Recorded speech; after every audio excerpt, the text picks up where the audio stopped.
এভাবেই রোগীর অসহায়ত্বকে পুঁজি করে চলছে ফ্রি সেবার আড়ালে টাকা নেওয়ার খেলা।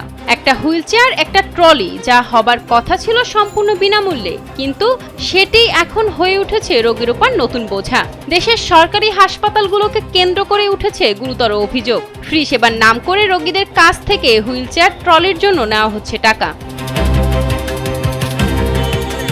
জীবন মৃত্যুর সন্ধিক্ষণে ছুটে আসা মানুষ একটু দ্রুত সেবা আর একটুখানি সহায়তা, এই আশাতেই ভিড় করে সরকারি হাসপাতালগুলোতে। কিন্তু সেই আশার জায়গাতেই যদি শুরু হয় টাকার লেনদেন, তাহলে প্রশ্ন ওঠে, মানুষের জীবনের চেয়ে কি টাকার মূল্য অনেক বেশি?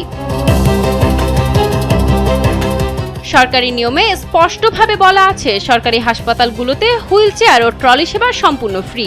সেখানে হাসপাতালে চিকিৎসা নিতে আসা রোগীর স্বজনদের দাবি 100-200 বা কখনো তার বেশি টাকা ছাড়া নড়ে না হুইলচেয়ার, ট্রলির চাকা।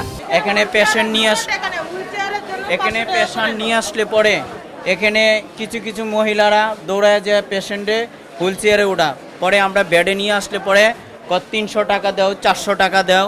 আবার এরকম টলির জন্য ওনারা করে কি, ওই মেন গেটের থেকে পেশেন্টারে উঠায় আনলে পরে টাকাটা যতক্ষণ না দেওয়ান যা, ওনারা পেশেন্টারে টলিতে নামাইতে চায় না।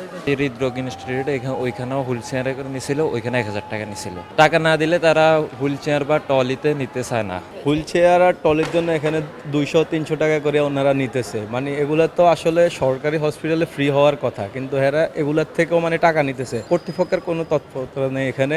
সরকারি হসপিটালে টাকা ছাড়া হুইল চেয়ার এবং ট্রলির চাকা একদমই নড়ে না, ঘুরবেই না। তো একটা মানুষ অসহায় হয়েই কিন্তু এই সরকারি মেডিকেলে ট্রিটমেন্ট নিতে আসে। সে যদি 200 টাকা করে হুইল চেয়ারের জন্যই খালা আয়াদেরকে টাকা দেয় বা দিতে হয় এভাবে, তাহলে মানুষ মানে কতটুকু স্যাটিসফাই বা কতটুকু সেবা পাচ্ছে হসপিটালে? সরকারি নিয়ম বেঁধে দেওয়া থাকতেও কেন এই দুর্নীতি এবং অনিয়ম? তাহলে কি সরকারি নিয়ম শুধুমাত্র দেখানোর জন্যই? এমন প্রশ্নই ভিড় করছে জনমনে। নিয়ম থাকলেও তার নেই কোনো সঠিক প্রয়োগ। এটি যেন বাংলাদেশের নিত্যদিনের চিত্র। হুইলচেয়ার কিংবা ট্রলি, এগুলো কোনো ব্যবসার উপকরণ নয়, এগুলো একজন অসুস্থ রোগীর প্রয়োজন। আর প্রয়োজনকে পুঁজি করে কেউ যেন লাভবান হতে না পারে, সেটি এখন সাধারণ মানুষের প্রত্যাশা।